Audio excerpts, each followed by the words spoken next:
Welcome to the Attention Deficit Disorder Expert Podcast Series by Attitude Magazine. I'm Susan Kaufman here for Attitude Magazine, and you're listening to Attitude's ADHD Experts. Today's topic is success at school. It's back to school season. All of us are struggling with a return to homework, structure, and everything that goes with the start of the school year. And today we're just so fortunate to have Michele Borba with us. She is an internationally recognized expert and author on teen, parent, and personal development. She's a PhD. She has masters in learning disabilities, and she's written a wide number of books. We rely on her frequently at Attitude and Adopted Families Magazine. Her website is micheleborba.com, and she also would refer you to ADHDmoments.com. So with that, let me thank Michele again and turn it over to her and ask her to give an introduction to this topic. Susan, thank you so much for the invitation. This is a topic I'm passionate about. I'm a former special ed teacher for years. I've been an Attitude fan for decades, so thank you for this moment. I'm actually happy to be part of what's an initiative, what's called Making Moments, and it's a whole new resource for parents and children of ADHD for your listeners. The whole goal of it is just to provide a supplement of positive, holistic ideas that we can do, because every parent you know is looking for, now what do I do? Give me more resources. It's a website. I'll have about 15 videos. They're very short little snippets, and many of the things we're talking about today, Susan, will be there, with addition about 20 articles and 4 other experts. So the first thing is go to www.adhdmoments.com for more ideas if you're looking for them. The second thing is today, what I really want to address is how do we help our kids have the best possible back-to-school start. And if there's any beginning point on this one, is we need to become an ally, making sure with that teacher. It's absolutely critical for your child's success. It's that teamwork concept, and that's what you're really about. So the first thing is, think about nothing more than in the next week, how am I going to align myself with that teacher? A couple of points you may want to do. Make sure that you're aware of that teacher's website. Many teachers are accessible now on email addresses and do have all of their homework or assignments. So many of your questions, if your child's coming up, I can't remember what day that report's due, is already there. First, find out how your teacher likes to communicate with you. Does she post the assignments online via email? How much homework is going to affect your child's grade? How often it's going to be assigned? Will you be informed of any of your child's progress or problems? A lot of times grades are confidentially posted as well. So make sure you get as much information as possible. And then also find out a real key question. Sometimes back-to-school nights will have this, or a simple little 5-minute conference with the teacher.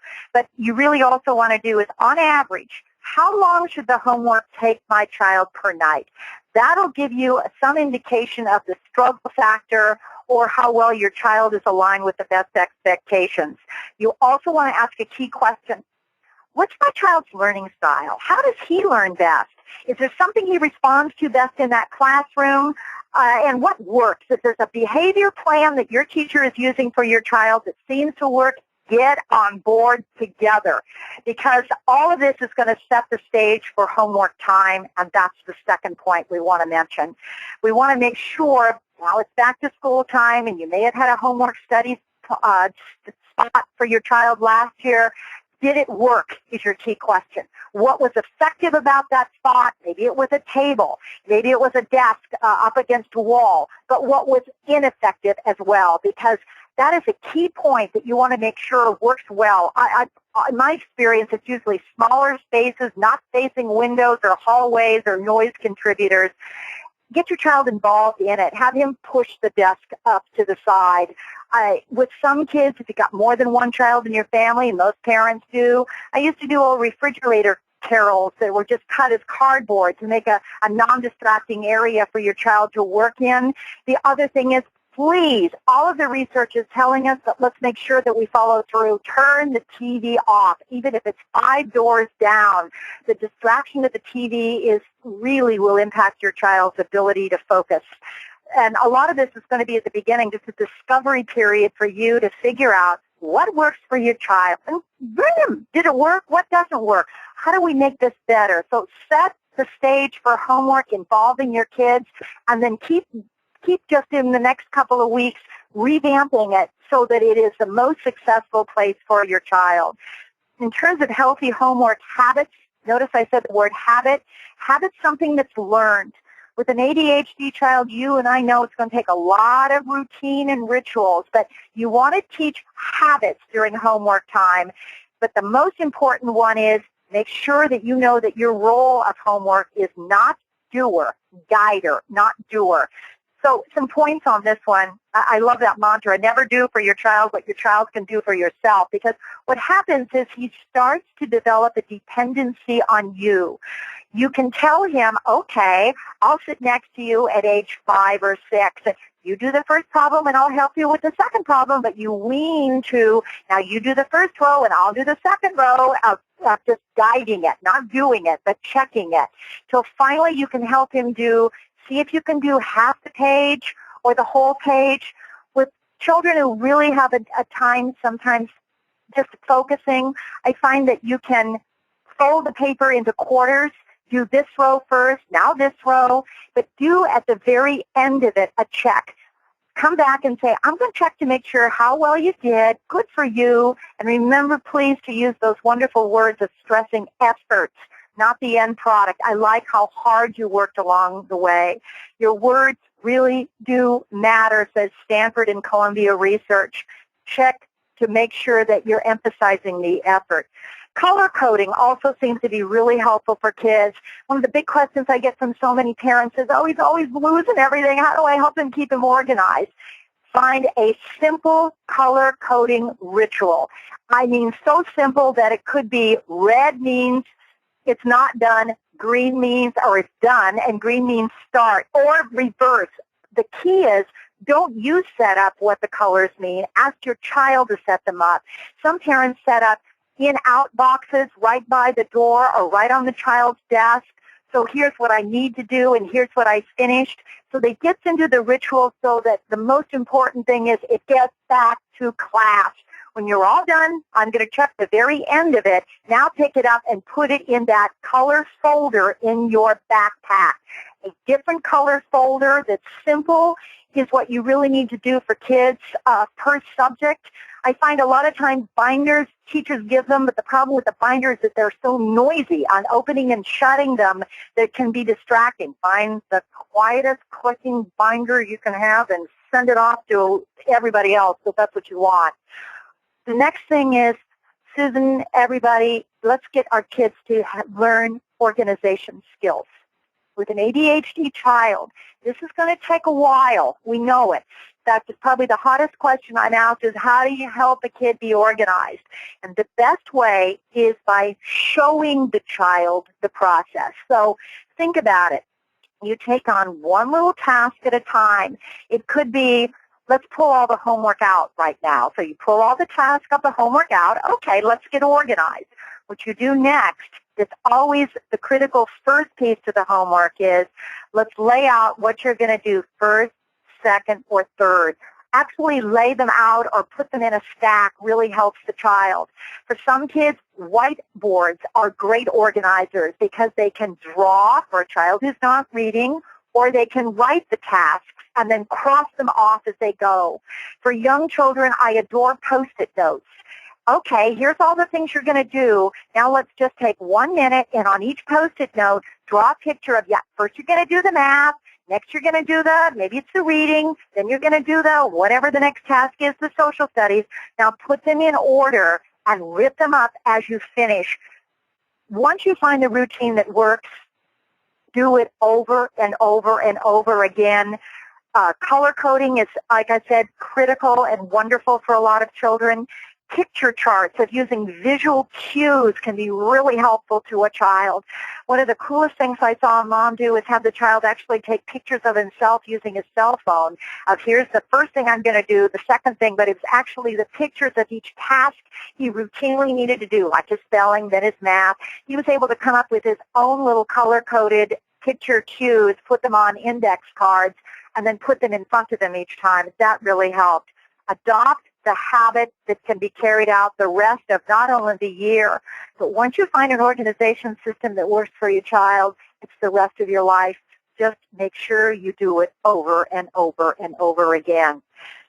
Next one I get a lot of is what I call, does your child need something called retaining wheels? What means is that a lot of times with a child with learning disabilities or ADHD or any child, they have a tough time retaining what they just heard, saw, or read. Or retaining just means recalling it and remembering it.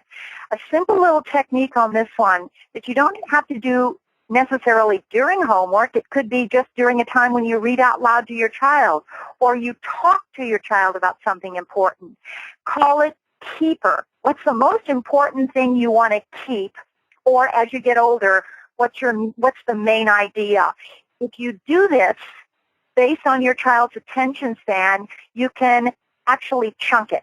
Meaning, okay, if attention span's like 1 minute, then let's stop at the end of a minute. Let's stop at the end of the reading. Put your finger on it. You can close your book right now, keeping your finger in it, or again, put a Post-it or something. What's the most important thing you just heard? For bigger kids that you're going to recall, it's not going to be on the test on the end of the week or in June. If you draw a picture of it, for a child who can't read or write at this point, draw it, or put one word. Just the one word. It's Columbus. Maybe that's the thing. Or it's, maybe it's the date of a revolution, 1892. What you want to do is put those in cards. If you put those on Post-its, here's another absolute goldmine tip. If you're in the carpool and your child is waiting around for the next activity or to pick brother up from school, all of those ideas of your keepers can now be kept in one little manageable pack. Why Post-its are so great is they have those sticky parts, and a lot of times with an ADHD child, all those notes go all everything. If you can keep them together or bind them together or put those little metal hooks on the one side, he can then just review them, because the more time he reviews, the more likely he'll be able to hold the thought. You're actually training him to hold the thought of what's the most important idea. Highlighter pens, a yellow one is wonderful. In my classroom, I always used to call yellow highlighter pens sunshine. Let's put sunshine on the most important thing, because that's the point you want to remember or keep up in your idea. Sometimes if a paper needs to be passed back to the classroom teacher, you can duplicate or make a copy of the homework. So one is going to be highlighted by the child to keep at home, just as an organizer tip, to review it again on your most important points, or back again down to be able to turn it back into classrooms and schools. The impulsivity of a child's nature is usually quite unintentional, but unfortunately it can have a very negative effect on his school, his home, and obviously his social successes. So a couple of points on this one. Questions are always coming in if he can't sit still. No, that's probably one of the parts of ADHD. But one thing you can do is enlist in the teacher's help. What's an appropriate substitute behavior he can do that will help him stay focused? And at this point, remember way back when, one of the first questions I said is make sure you find out what your child's learning style is. How does he learn best to recall information? If he's kinesthetic and he's a mover, then usually a koosh ball can be really good. It's a non-distracting item, and it's quiet. You're looking for quiet items that don't distract the rest of the kids. For some kids, just moving that back and forth into their hands at the same time as the teacher's talking increases their ability to recall. Your job as a parent is to find out what will help your child recall information and retain it and stay focused. For some children, they're very visual. They remember vividly what they see. They'll tell you, oh, yeah, I love those roses, Mama, up there. Or, remember that page over there right there? Oh, I love that picture of that little girl's face. Those are clues that your child is a visual learner. He's going to learn best by drawing or color coding or mind mapping, so he actually can make images of those facts. As he's reading, maybe it's stop and turn over and just draw the picture, and that'll keep him focused not only at home for homework, but can be a task of always have a piece of paper in front of you on your desk, and you make sure that you tell the teacher one of the things that he's trying to do is just to help remember what you're saying on your lecture, he'll be drawing or writing the key ideas. Hummers, some kids are, but that's how they remember information. I used to, in the olden days, tell parents, no, don't let them listen to music. But now I'm beginning to see that a lot of children, it actually helps them focus in. If they're auditory and it works, the key is to find what does work. It could be an MP3 player that's loaded up with some just repetitive kinds of easy music that helps your child recall information. Also, make sure that your child has that behavior plan, what works for the teacher. Ask her what works there. Is he on a reward system that seems to work? Rewards need to be extraordinarily immediate for an ADHD child and very, very consistent. Also, sometimes impulsivity, what you want to do is find out what your child's really, the amount of time that he can sit quietly without being disruptive. Maybe you can time it. Don't do it in front of him or that's stressful. But if you can measure it and say, okay, I can see that he's able to sit for about 5 minutes, then he needs to take a sip of water, or he needs to stand up, or he needs to just move the koosh ball for a couple of seconds. Stand up, now sit down again. What you'll actually be able to do is start stretching him to be able to work longer periods of time. The key is to figure out what his success level is right now, and then like a rubber band, you just gently keep stretching and stretching without snapping that child. That's the whole goal to successful parenting anyway, to find what works for your child, to stay as positive as you can, to reduce stress. Be very careful. A lot of ADHD children, LD kids, the food could be an element that contributes to behavior. That's up to you to figure that out. But also sleep, your tone of voice is crucial. And also I find that a lot of times coming straight home from school, they can be very stressed. One mom says that she found that that moment he came home was almost always the moment he sort of just disheveled and the attention just, he craved it. But also kind of his behavior kind of fell apart for just a bit. What she finally discovered is that he needed a time to decompress. Her task was to get a couple of bean bags into a quiet room in the house and just put some soothing music.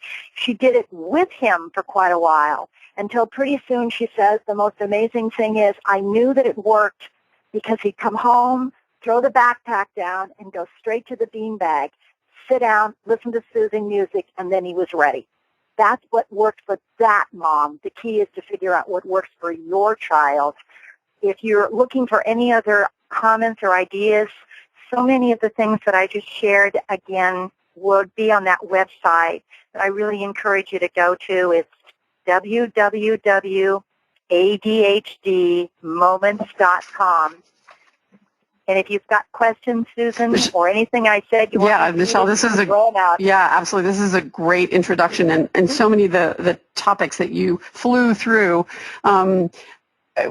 There are lots of questions about them, so maybe we can go back and sort of drill down on some of these. One of the early parts of the homework dilemma that there must be 6 questions here from parents of kids from ages from 4th grade through high school, saying their kids just don't write down their homework, don't write down the specifics in class, don't bring the homework home. You know, in some cases, people are saying they've tried to involve the teacher, and the teacher has sort of basically said, you know, I've signed off on this once or twice a week, and that's all I'm going to do. What can parents do to make sure just the very first step in the homework process is that their child gets home with the homework? Well, you're really looking for creating a routine. I think the singlest most important thing that we may be doing wrong is we try too many things.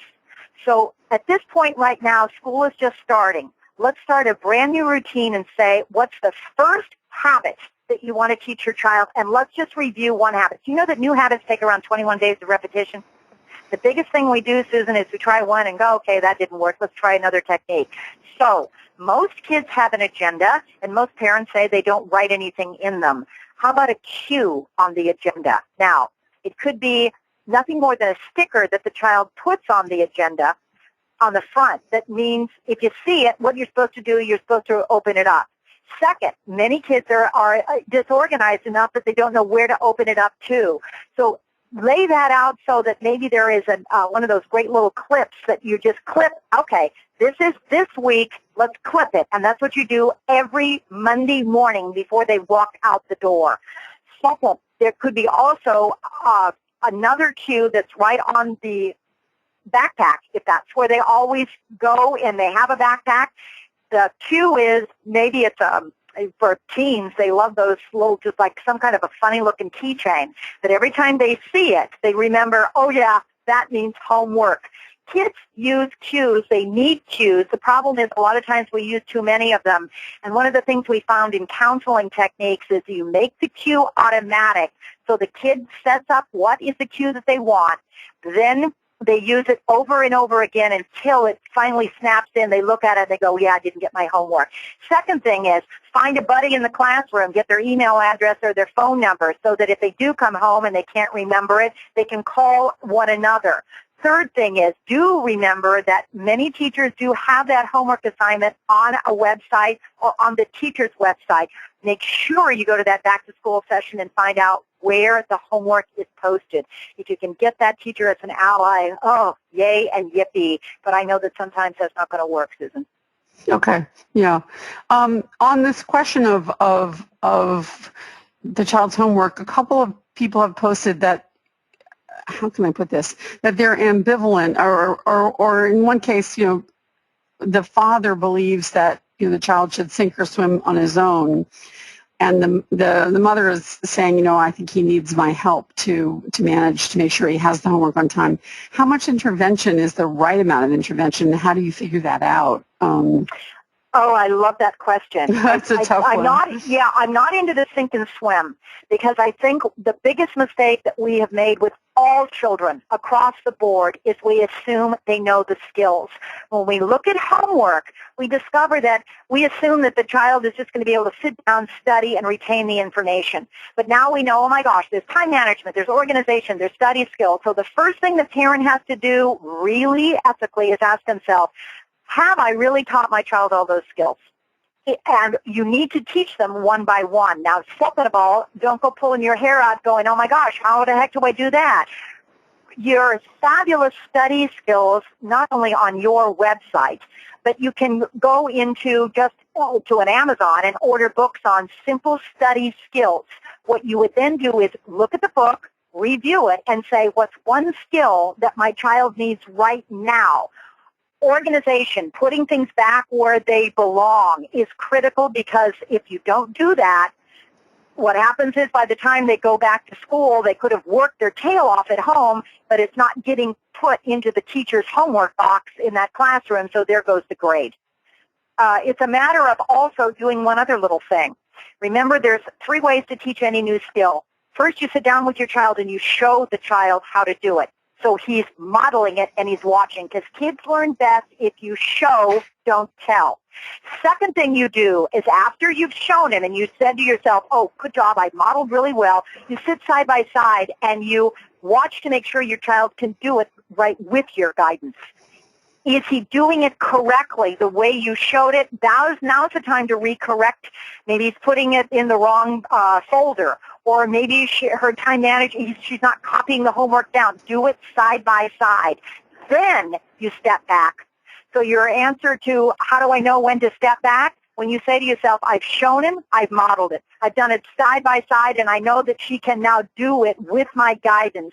I then wean myself a little bit away, so I'm checking every once in a while. Pretty soon it'll be what's called internalized. It's automatic, and there's the Yahoo moment for parents.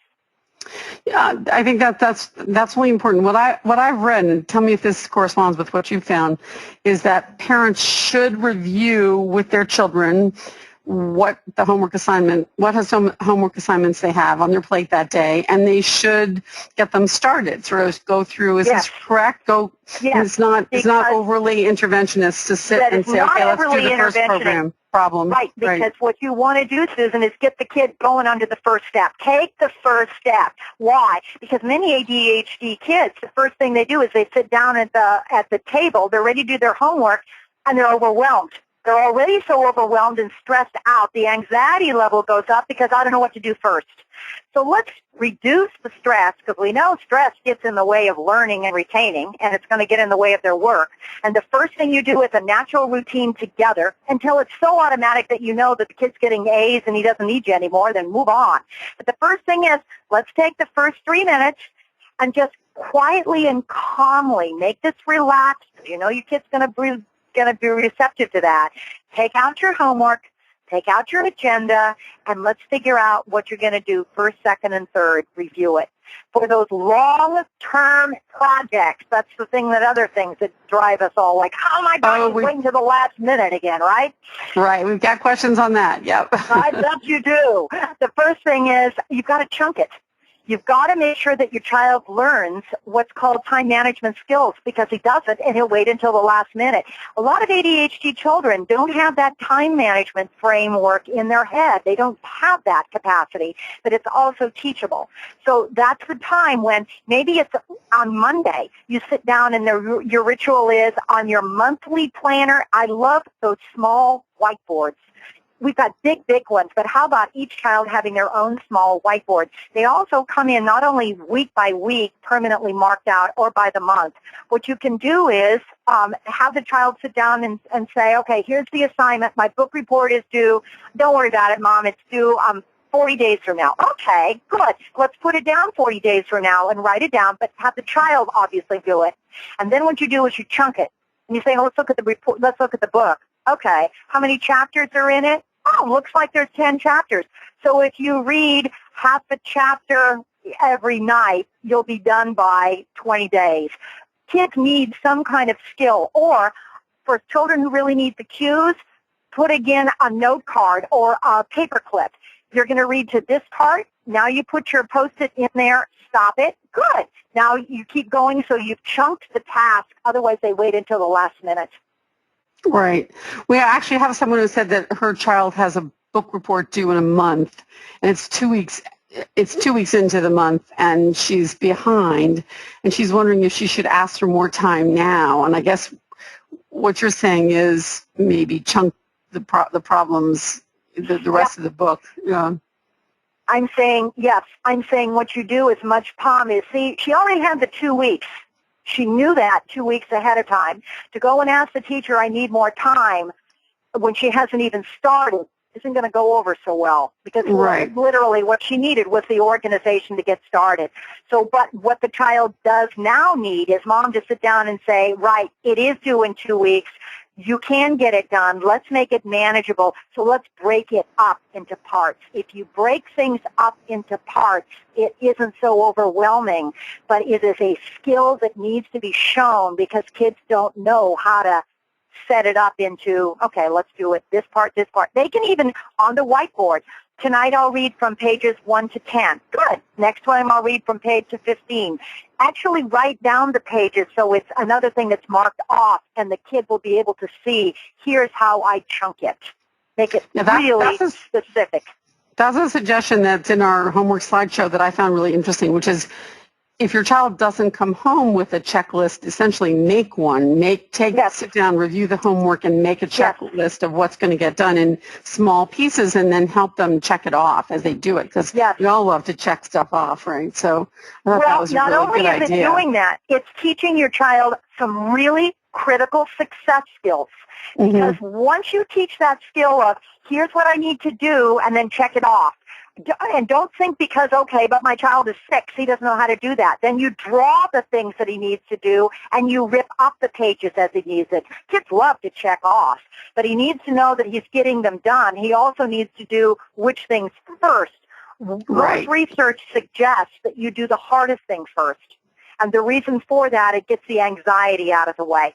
The other thing that you may want to really consider doing these days is most of the time, when you think about our children and how many activities that they have, my first point is look at all the activities as the one thing you can get rid of. That'll help. It'll free up some time, but use the carpool. If you're in the car, do the things that don't need the rigorous desk in order to sit down and do them. The review of the math facts. In fact, put the math facts on your cell phone so it looks fun and he's doing something that is learning. There's some fabulous apps that he can be using. His vocabulary, his spelling, do them in little increments, but keep reviewing them in little spurts along the way instead of, now we're going to sit down and take 45 minutes and do your spelling and you'll have a crying jag. But little spurts. I think the best invention is a cookie sheet. They're magnetic. They go right underneath the front seat. You can pull them out. They make an instant desk. And while your child is waiting for brother to come off the soccer field, he can be just reviewing something and get something done. Okay. Just skipping to another problem. You know, it's a tough one. Numbers of people have posted that they just either can't get their children to engage in and to take responsibility, or their children are hostile or aggressive and aggressively refusing or don't want to do homework. Okay, and the key to that one is to ask the key question, why? Because the two things that children do as a defense mechanism to save their own self-esteem is to become defensive or disengage. Why? Okay. Because it's a fear of failure. So now if you see that, I find a lot of times that we need to play a little bit more detective. We see it's called the iceberg effect. We see at the top of the iceberg the kid openly defiant, ripping up his paper, or I'm bored, I can't do this, or, whatever. Get below it and figure out what's really causing that particular behavior. Are the expectations too high? Is your voice tone not calm enough and relaxing? Has he had not enough success in the world? Is he not sure what the heck to do? Does he not have the skills? All of those, when you see that, don't wait. Go and talk to the teacher ASAP, because those behaviors also just increase. They don't get better, they get worse. So as soon as you can solve that by turning it around, the better for you and your child. This sounds a lot like, do you know Ross Green? I love Ross Green. Oh, he did a wonderful webinar for us, and he talks about basically any behavior that seems really outrageous has an underlying problem that you need to understand. And rather than having a punitive response, you have to say, okay, what's going on here? Why is my child acting like this? And it's tough because it's really, so many people say, well, what if he's just mean or lazy or whatever? But, he Well, I don't think there's a mean, lazy kid. I don't. Exactly. And the thing that we need to do is, I think parents of special ed children have to have one little trait other than wonderful patience: creativity. Because a lot of the things you're coming up with here aren't in a book. You got to figure out, okay, that's not working. What's another thing that will work? And remember, your child rarely comes up to you going, I'm suffering from low self-esteem, Mom, or I'm so stressed. But his behavior shows it to you. If you can figure out what his normal is, whatever his natural normal is, that's my kid. When that normal either goes up or down, something's going on that's triggering it. As they get older, they won't tell us. So we've really got to play detective, and that's another reason why we've got to make that teacher be the ally. If something's also going on at home that's different, that could be exasperating it, please go and tell the teacher. We were going through a tough time at home, or Dad just lost his job, or my mom's in the hospital, and Grandma means so much to my child that you're probably going to see him having some problems. Let the teacher know. One of the coolest things I did that I wish more teachers could do was an ongoing notebook between a parent that really was having a problem. Okay, his name was Ricky. He was absolutely adorable, but he had an attention span the size of a gnat. And we found that a lot of times the change of the medication wasn't working for him, the behavior plans wasn't working, but what did work is the parent and I getting on board together, and it was nothing more than a notebook. How was your day? And it could be a circle with a happy face or a, not feeling so good. so that we at least could be on, here's what to warn about the child, or here's what's going on. Let's help this child. Okay.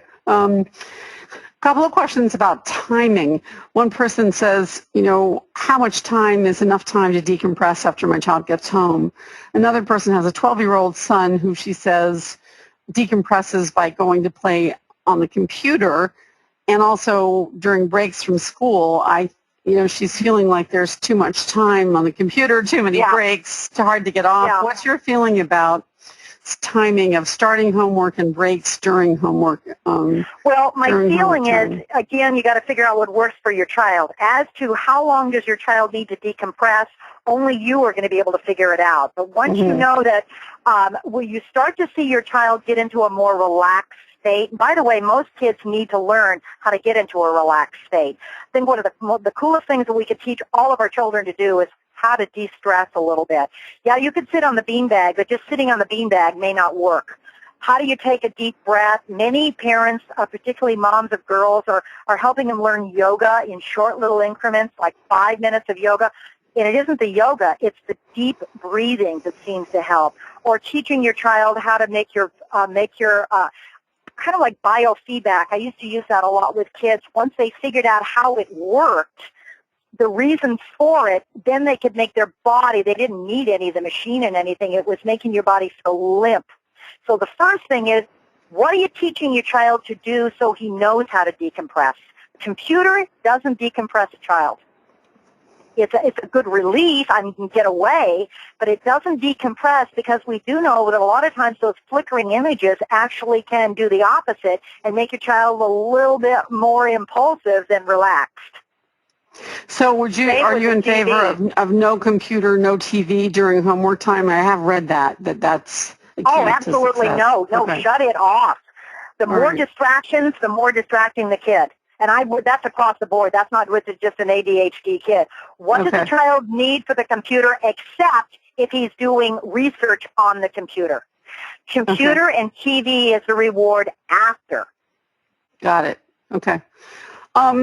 Switching over to reading, interesting number of parents who say their kids are hugely resistant to nightly reading. One even cries when saying it's just too hard, it's too long. Yeah. This is question of this is a situation in 3 or 4 of these emails where the teacher is requiring 20 minutes of reading at night.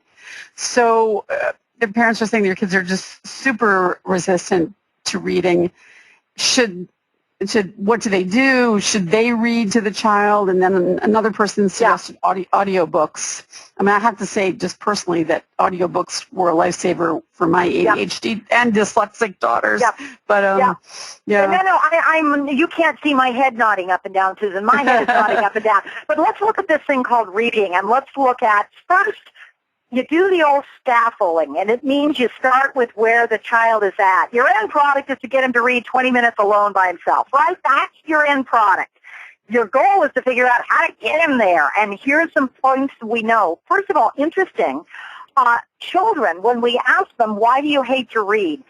A Scholastic report came out and said that when children get to choose what they read, they're more likely to read. So first thing is get your kid involved in the choosing process. Second of all, is an interesting point that we discovered that by age 9, all of our children, regardless if they have a reading disability, stop liking to read out loud. And that is the same age we stop reading out loud to our child. So please put reading to your child as part of this agenda. Why? Because it's fabulous for reading comprehension. It's fabulous for just listening. It's a fabulous relaxer, and it's a wonderful soother to be able to just sit with your child and be relaxed. And then you can stop. You can get to the point after you've read a little while, and you can do the keepers. Oh, I like that. Has that ever happened to you? You can get them into perspective taking. Oh, my gosh, what a great word that is. What does that mean? Vocabulary drill. You can also have the child hold the book while your finger is moving under it and you're reading with the old neurological impress method. Or you read one paragraph, your child reads the next paragraph. You keep literally stretching it along the way. And you also, if there's one book that is my favorite above all else, it's Jim Trelease's Read Aloud Handbook. That's a great book. Oh, I love that book. I think every parent needs to get themselves one copy of one book that's all a resource of books by age and grade levels that children like. Here's the favorites per gender, for grade level. Make sure you also find out what grade level your child is reading at. If you don't know that, every book at the back has, it may say 3.1, that's grade level reading. He's reading at a third grade first month level. Does not mean because he's in third grade first month, that's the book he needs to be assigned to. If you don't know your child's reading level, please make sure you ask that question at the next conference. Interesting, right. One person's, could you repeat the title of that book for someone Yes. who didn't get that? Well, this is just my personal favorite. There's dozens more, but it's the Read Aloud Handbook. Right. Read aloud. But they're all books that kids love to listen to, which stretches attention, stretches comprehension, and it could also be, listen, you're in a carpool, go to the library and get those books on tape, plug them into your car. I mean, you can do old Harry Potter listening to them. There's value to that as well. Again, I do like some of an iPad or a Kindle, but not all the time. But the point of it is that it also can be something that is cool for a kid, but it also can be, sometimes they have auditory audio that goes with the words for a young child, which can be a goldmine as well. Right, right. Someone's here is worried, and I've heard this before, that listening to books will keep their child from developing reading skills. It's my sense that it's the contrary, but you're the expert. What do you think? No, actually the opposite. The more a child listens to books, because here's the point. Yes, when he's reading, and I'm not saying don't just have your child listen to you, but don't shortchange your child from that experience, because it will, when you think about it, most teachers, how do they teach? They teach by lecture, particularly as kids get older, high school. What does that mean? It means your child needs to learn to listen. What's the best way to help your child learn to listen? By listening to reading at an enjoyment level that he enjoys, but then stop. You don't have to just read one chapter, for heaven's sakes, or be a whole book. Get it into a dialogue so you can do the main idea. Oh, what's the most important thing you heard there? But keep it fun. Or what's the keeper there? Or the most important thing you just heard on that page. Okay, now it's your turn to read and my turn to listen. Interesting. Yeah, someone here, Amy's posted, my kids often read to me while I'm driving from their books, and it's really fun. So that's a great idea. Yeah. Oh, Amy, that's fabulous. That's because you're taking it. Well, first of all, it's getting the kid to do. The more you can get the kid reading, always keep a book in your car. Always. Right. Because there's always a moment where there's a rainy day or there's something. But just have those available. We also know that kids watching you need, I think the other thing that we need to do, Susan, is make sure that we carve out reading time.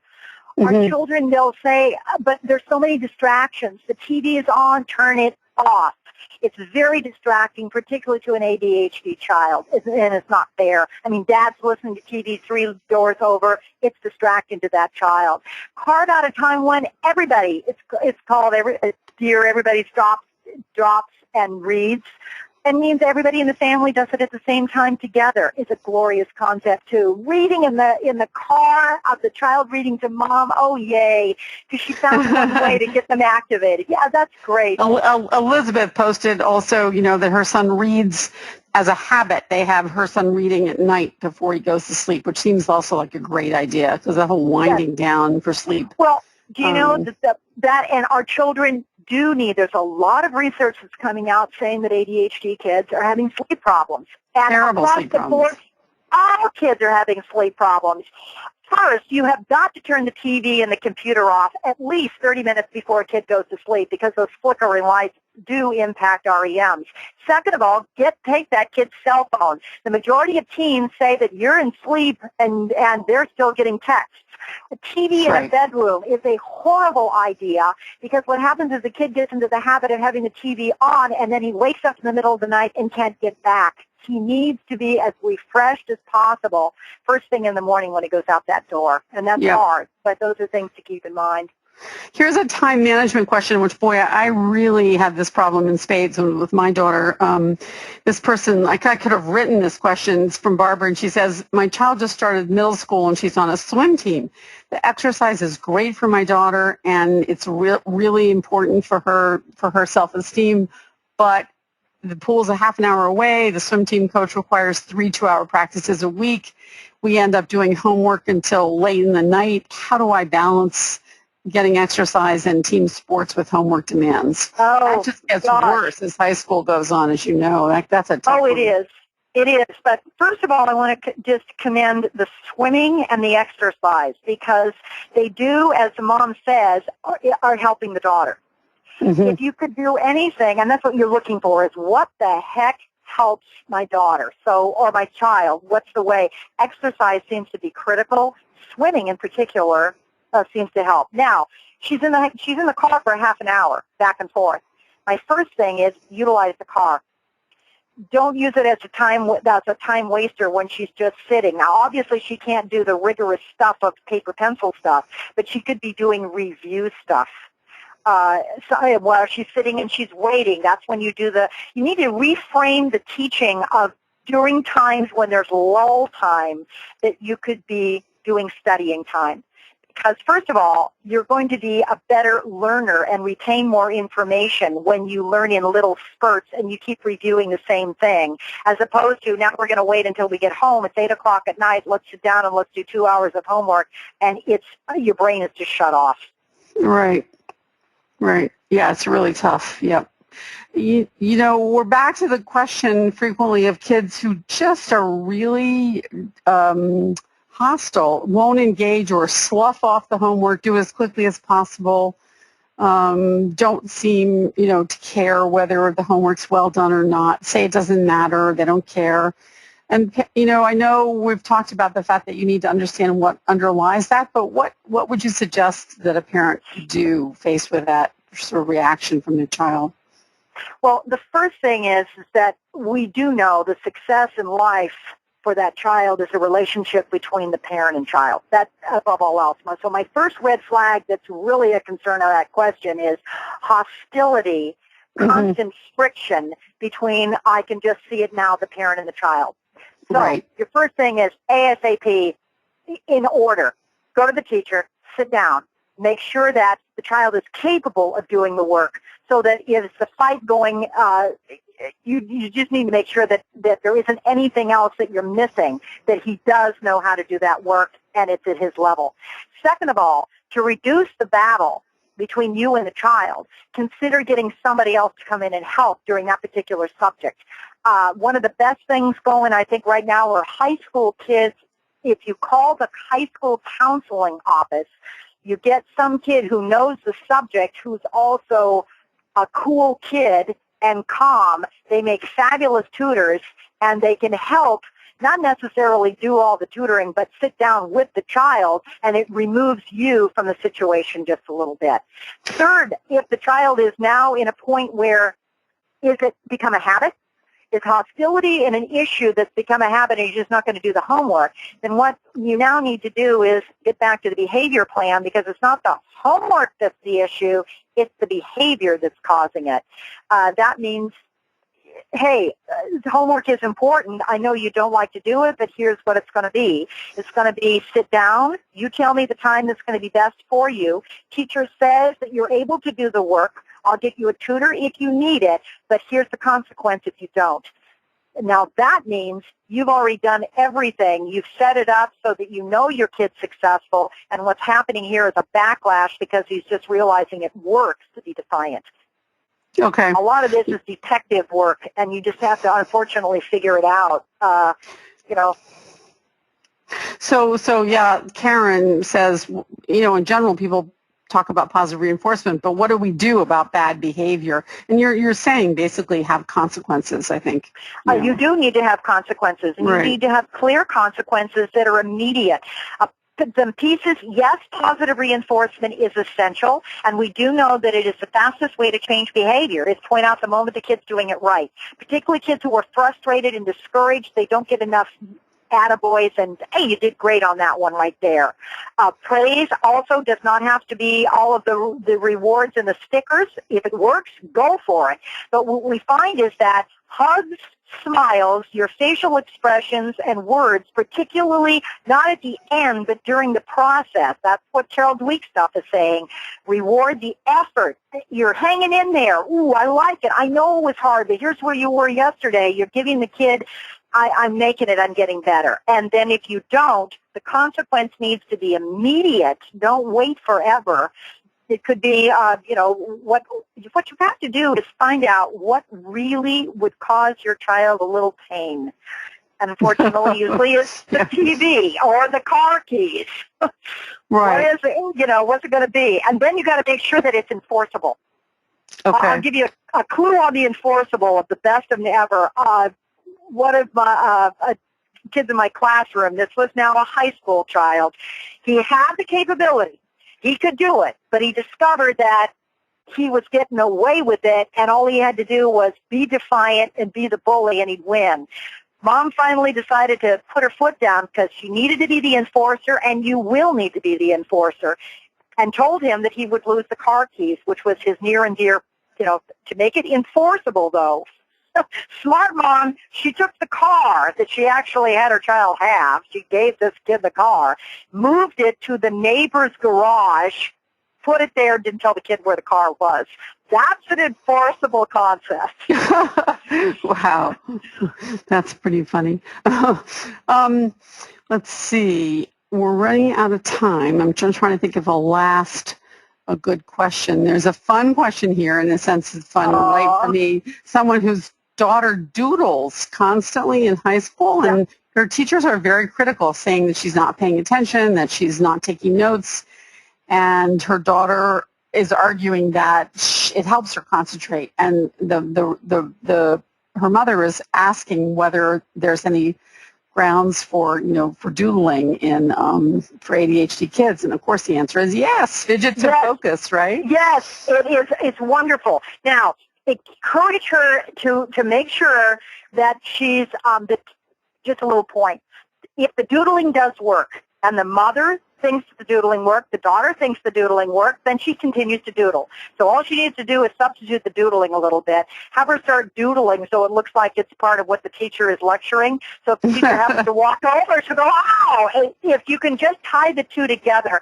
The only way I got through my doctorate is knitting. Every one of my professors would say, okay, Michelle, let me see how far you got this time, and I'd hold it up and everybody would clap. I was clearly focused, but it helped me. You got to figure out what works for your kid, and if it's doodling, go for it. But you better, sit down with the teacher and the daughter and say, here's what may be better to doodle. Yep, that makes sense. This is an awfully broad question, but any thoughts on math homework? Specifically, people are, in the same way that some parents have problems with reading, some kids have problems with reading, some people have problems with actually doing the problems, the math problems. Well, I found some of the best ones I've seen on special ed teachers with math is actually color coding it. For instance, the borrowing, where it goes so the child knows here's the first column and then the second column. With auditory kids, actually saying a jingle out loud, or first I do this, then I do this, breaking the formula down. Unfortunately, math is so generic. Color coding and jingles seem to be really helpful for kids when it's too overwhelming. The biggest problem is they don't also know the relevance of it. I found adding the way in my special ed kids, baseball cards with a hook for the boys. But they had to add everything up. They became math wizards to be able to tell me statistics, batting average, but I figured out how to start them with a baseball card to get them interested and hook them to understand how to do it, and then they were able to transfer it over to the paper and the pencil. Interesting. Jenny says that her math issue for her child is showing the work, that her child will do what he can do in his head, but he refuses to write it out so that he can check where the errors are. now the behaviors in me would say it's the why. If we can figure out the why, is it the one thing more? I have found sometimes there's so much on a paper that it really overwhelms a lot of kids, and the paper, just even the holding the pencil and putting it into the paper can be very difficult for some kids. Is that the issue? Is it squaring it off so you're just looking at one problem at a time, making a fun way to be able to, I did that once with one child similar to that, and I finally went, okay, we're going to make a tent. And he actually made it look like a Superman tent. I don't know why it worked, but it worked for him because he thought it was cool, and he started writing on the paper. It was sometimes just coming up with a complete off-the-wall idea. But it's always digging down to the what's fueling the behavior. And if you can figure that out, that's half the battle. That is the battle, isn't it? Yeah. Okay, last homework question. This has been such a great session. The homework gremlin, as one of our speakers called it. Kids who just do the homework, go through the whole thing, and just somehow it never gets back to the teacher. They just keep forgetting to turn it in, even though they have sheet protectors, and it gets into the backpack. It just never makes the final leap. Okay. Then what I would do in my own classroom is have him take masking tape, put on with a big H on the masking tape, or a hot dog sticker, which is even better, and put it on the top of his desk. What is it? It means your homework's not there. He needs a cue.